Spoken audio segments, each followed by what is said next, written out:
Alright, in this video I'm finally going to start getting into human nutrition and metabolism. And so I've talked about this in previous videos, but my strategy or my, I guess, pedagogical approach is going to be just sort of following things through the digestive tract. So in this video and the next couple videos after this, I'll be talking about the mouth. Then we will talk about what's going on in the stomach. Then I will start talking about what's going on in the intestines, and then sort of absorption in the intestines. And from there, I'll talk about blood, so transport of nutrition through the blood. And then, once it gets to the cells, like the liver cells and the muscle cells, then I'll get into things like glycolysis and the TCA cycle and oxidative phosphorylation, and start getting into a lot of those biochemical processes there. But in this video, I'm going to talk about saliva. The next video, I'll talk a little bit about the microbiome that exists inside the mouth, so all the types of bacteria and things like that. The video after that, I'm going to talk about the teeth, and specifically the enamel and sort of how food affects the enamel and can cause the breakdown of enamel and things like that. Then in the fourth video on the mouth, I'm going to talk a little bit about how taste works. But in this video, I'm going to talk about saliva. And so to start, we'll talk about the salivary glands. And so we have the parotid gland, the sublingual gland, and the submandibular gland. And so the parotid gland is what is known as a serous gland. So that would be serous, and these two are mucosal glands or mucus glands. Sometimes they're called mixed because they also have serous secretory cells. And so if we want to look a little bit at the histology of these glands, we can look over here. And so on the left here, I have this, and so these are the mucous acinar cells and the serous acinar cells. And so I'm actually going to zoom in a little bit here so we can see it a little bit better. So the serous acinar cells have these secretory granules that will secrete the serous fluid, and I'll talk a bit more about what is in serous fluid and mucus fluid here in a little bit. And so the mucous acinar cells have these secretory granules that come to the surface of the cell and sort of secrete the mucus or the mucosal fluid into there, where these ones sort of secrete the serous fluid here, which then moves through the intercalated duct into the striated duct, and then out into the collecting duct. And we can look at that in a little bit more detail here. So if we zoom in here, and this is kind of zooming in here on the parotid gland, we have these acinus, which are these little pockets that contain the acinar cells. And so we can look at that here. So we have the acinar duct, which contains the intercalated ducts, and those have cells that look like this. Then the striated duct cells, which have these striations on the basal part of it. And so that increases the surface area, which allows it to control sort of ion flow in and out of the cell a little bit more, and we will see why that's important here in a minute. So that is a little bit of the histology here of the of the salivary glands. And so let's look a little bit at the functions of saliva. And so the first one listed here is that it is a lubricant or fluid, so it coats hard and soft tissue, which helps protect against mechanical, such as biting your cheek, thermal, if you eat food that's too hot, or chemical, such as, drinking lots of soda, which is very acidic, or coffee, which has tannins and things like that, all of which cause tooth wear. So assist smooth airflow. So you can tell that your breathing feels better if you don't have a dry mouth. It's an ion reservoir, which is important because, well, it has to do, like it says here, with the remineralization of the teeth. And I'll be talking a bit more about that in the tooth video, but I'll touch on it a bit here. So it's a buffer, so helps neutralize plaque pH after eating. And once again, I'll talk a little bit more about that in the video on teeth, but I'll touch on it here as well.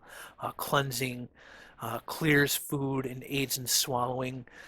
So clears food, I would think that probably has more to do with maybe dissolving food. So it allows certain minerals and even things like sugar and protein to be dissolved into the fluid. Antimicrobial actions, so it has a bunch of these different this immunoglobulin A, or S immunoglobulin A, which means secreted immunoglobulin A, then things like lysozyme and so forth, which can act as antimicrobial enzymes. Agglutination, so agglutinins in saliva aggregate bacteria, resulting in accelerated clearance of bacterial cells. And so that will be the mucins, which I'll talk about a bit here.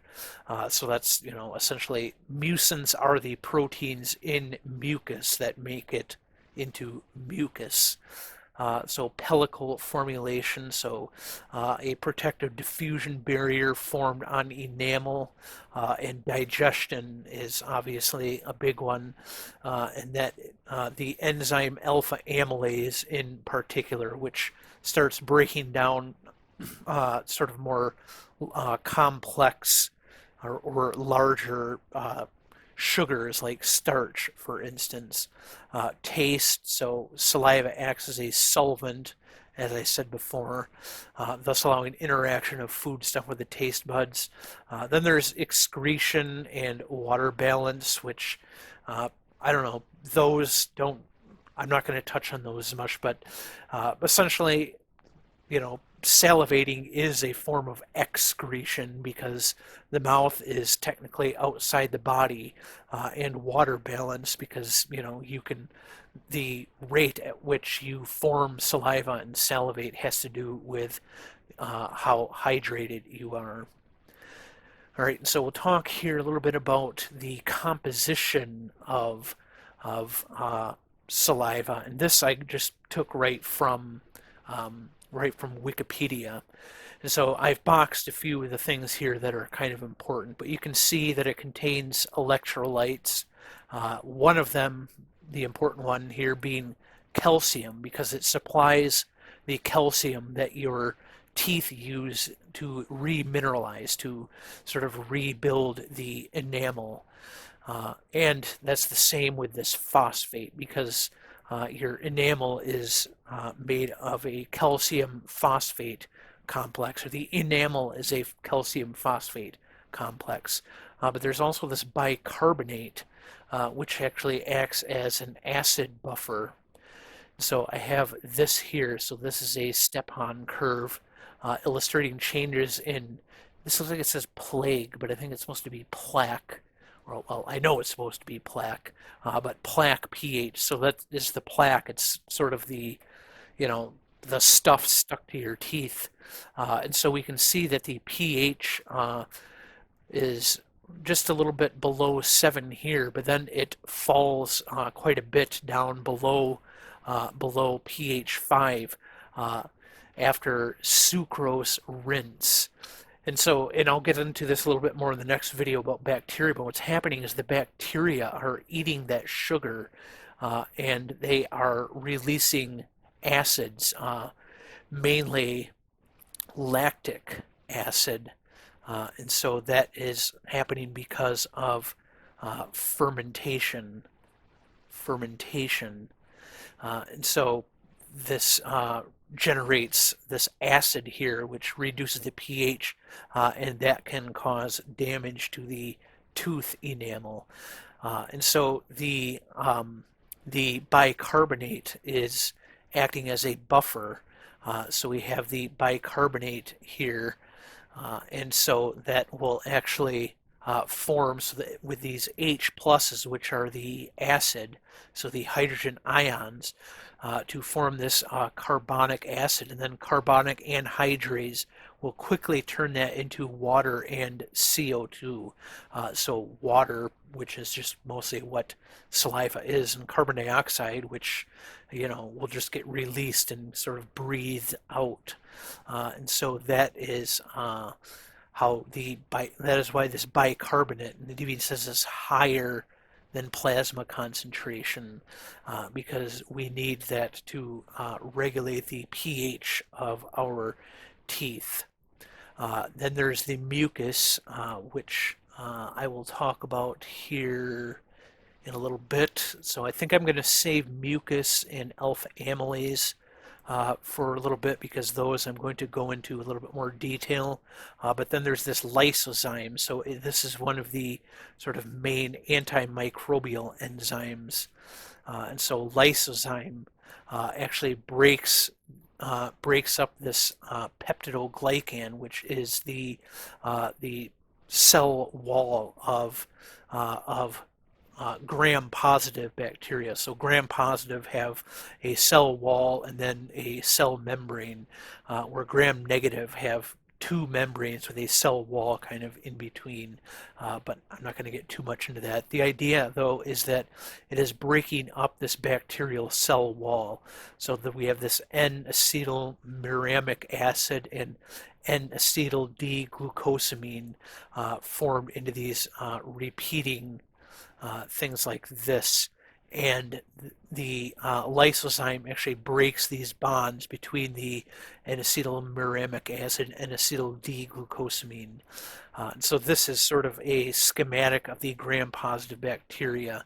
And so we can see the pink and blue in here represent those two molecules. And we see that the cell wall is sort of a matrix made up of those. And so breaking down that cell wall can kill some of these bacteria. And so mucus and then proline-rich proteins. So I'll talk a little bit about that right now. So these are some of the proteins that are released. So this is the parotid secretion, which remember is the serous fluid. Then the submandibular and sublingual secretion is the mucosal fluid. And then we have whole saliva down here. And I've sort of boxed some of the things that are important to see, at least insofar as they are different between the parotid and then the submandibular and sublingual. So the parotid has the α-Amylase, where the mucosal secretion does not.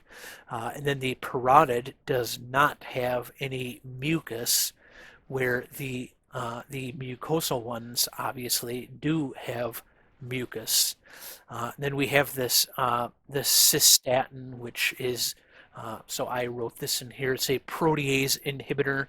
I wasn't able to find too much information on the function of it, except that it inhibits some of our own proteases, and that seems to be important. For instance, when we incur some kind of injury inside our mouth, that it helps protect that injury while it heals.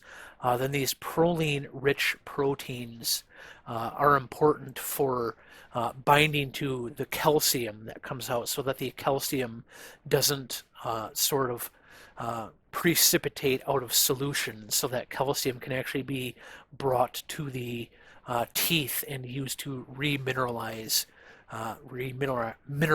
the teeth. Then the secretory immunoglobulin A, so that is once again like an antibacterial that is, that's to help protect us against disease. And so, yeah, so before I get to well, first I'll talk about this. So this is the mucin or mucus. So this right here, so we can see this little repeating blue thing, that is supposed to be the polypeptide. All these red and yellow and orange things, those are all sugars. So mucin is a very heavily glycosylated protein. And there are several different kinds of mucins that are found in saliva. So these are just 5 of them right here. And so you can see that these have, a bunch of different types of domains on them.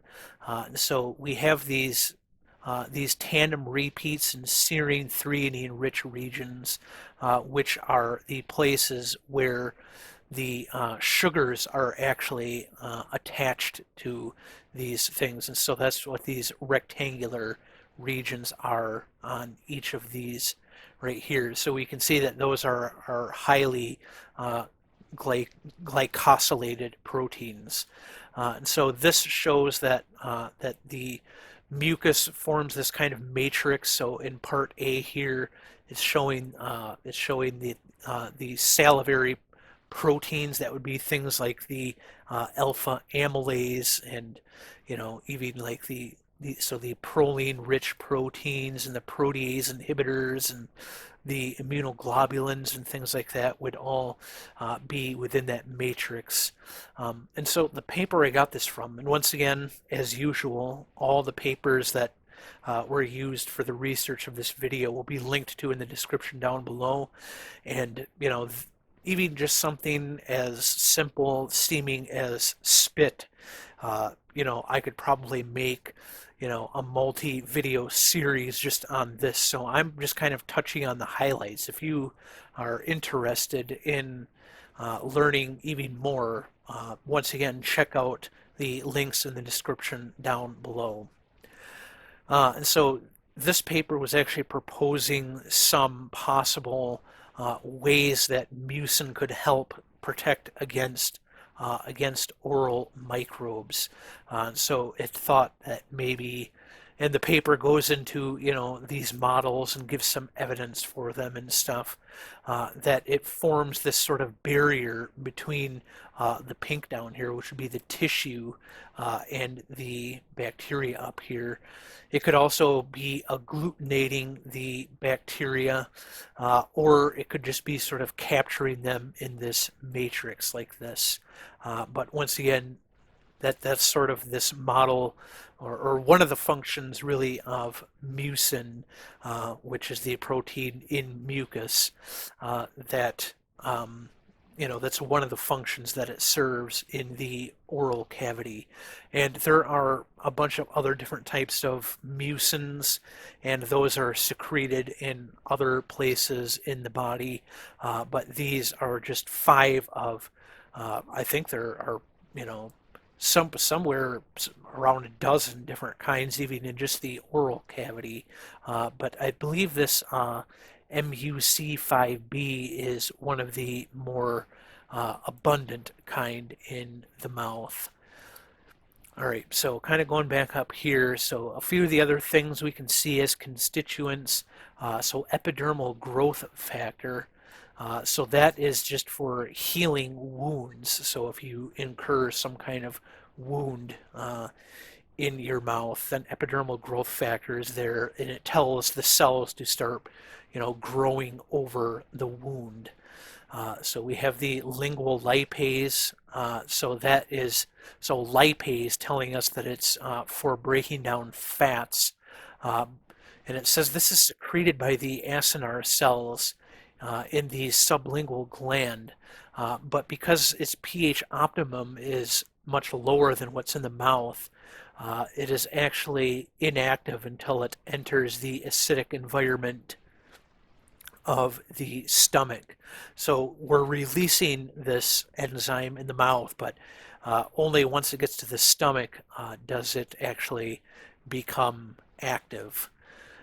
So one of the other things, so this I thought was kind of interesting. So a lot of what's in saliva are cells, possibly as many as 8 million human and 500 million bacterial cells per milliliter of saliva. And it says the presence of bacterial products causes saliva to sometimes exhibit a foul odor. And so, that would be, things like morning breath. Then, of course, we have this haptocorin, which is a protein that binds to vitamin B12 to protect it against degradation in the stomach before it binds to intrinsic factors. So I'll talk a bit more about that when we get to the stomach. So the last thing I wanted to talk about was this α-Amylase, because that's sort of what's, I guess, the most relevant to what this whole video series is about, which is metabolism and nutrition and digestion and things like that. So salivary amylase or salivary α-Amylase is used to break down things like starch. And so starch is made out of amylopectin, and so amylopectin is a polymer of these alpha-1,4-D glucose molecules. And so each of these is a glucose molecule. And it says that 4% of them also have this alpha-1,6 branching, which is what we see over here, but the salivary amylase is only breaking these 1,4 glycosidic bonds. And so it's breaking these bonds here in order to release these glucose monosaccharides here. And so we have the reaction mechanism here. This R would be another glucose molecule. But it's just, a lot of times chemists will just put an R there in order to simplify the molecular structure. And so we have this aspartate up here, and that will actually bond to this carbon right here, this acetal. So acetal carbon right there. And then the oxygen here will then deprotonate from this aspartate right here. And we end up with this transition state. That's what this little symbol right here means, that it's a transition state where we have this positively charged carbon right there, sort of semi-bound to this aspartate and to the other sugar right here. But then we end up with this covalent intermediate to the aspartate, and then a water comes in here, and this other aspartate deprotonates it. The water attacks that carbon right there.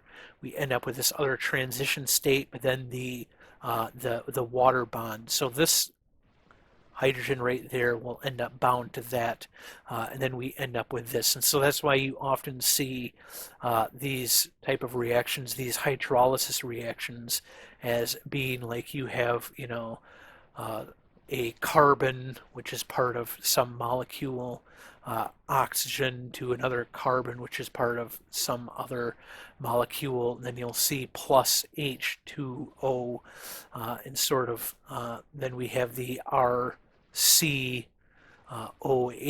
and then another HOCR. So you'll often see it sort of written that way, so that we end up with sort of this water coming in and hydrolyzing that. And that's why it's actually called hydrolysis. Hydro, like water, like the water is coming in, and lysis, splitting, so water splitting, so using water to split the bond. And so I actually have the structure here. This is the structure of the salivary amylase. And we can see in here in yellow, this is, I mean, it's sort of a, it's a it's supposed to emulate what the polysaccharide would look like inside the active site. So I have this in red, which is the domain A. Then down here in this sort of purplish is domain B, and then in green up here is domain C. I wasn't able to find much about what the function of domain C is, except that it has motifs on it that are often used for glycosylation, so adding sugars, and so that might be some way of regulating this enzyme. But we see that the substrate here actually enters sort of between domain A here in red and domain B here in the purplish color. And over here in gray, this is actually a calcium ion, and I have in cyan here, those are the residues that actually hold the calcium in there. Then up here in salmon, I actually have a chloride ion, that is the chloride ion, and both of those are actually necessary for the function of this enzyme. And so what I was able to find is that the calcium ion in particular seems to be important for sort of orienting the polysaccharide into the active site here in the correct orientation. So polysaccharides have a sort of polarity to them, so they're usually called the reducing end and the oxidizing end. And so we have the reducing end and the oxidizing end, and so we want to orient that into the active site the correct way. And so I have here in this sort of, I guess, navy blue here, these are the active site residues. And so this one right here, this is aspartate. No, it was the other one. So yeah, this aspartate over here is the aspartate that is actually forming the covalent bond to the substrate. And so we can see those aspartates in there, which are the aspartates I was pointing out in here. And so we can see those there. These gray tryptophans here are forming these sort of these pi stacks with the sugar rings in here, and so that is actually holding it into the active site. And then I have in magenta this this loop right here, which is a glycine-rich loop, and that is proposed to act as sort of a I guess a gate or door where when there is something bound in the active site, it takes a more structured formation. When there's nothing, then it sort of moves out of the active site and opens up the active site. So it acts as kind of a lid on the active site. And so the other thing to notice too, this B domain is sort of characterized by having this beta barrel on the inside surrounded by these alpha helices. So you can see there's sort of this these beta sheets forming this sort of circle around here with these alpha helices around the outside. And so that is the structure of the of the salivary α-Amylase, which is sort of the main enzyme in the mouth, at least when it comes to, starting digestion. And so that is why I went in a little bit more detail on that. I don't think I had anything else to talk about for saliva. But anyway, I hope you found this video interesting, and maybe you understand sort of the importance of saliva a little bit better now. Like I said, I could go, I could make many more videos just on, all the stuff going on as far as saliva, but I mean, this isn't a video series about saliva. I'm just giving some of the highlights here. If you're interested in getting more information on this sort of interesting topic, then check out the links in the description down below. But anyway, I will see you in the next video.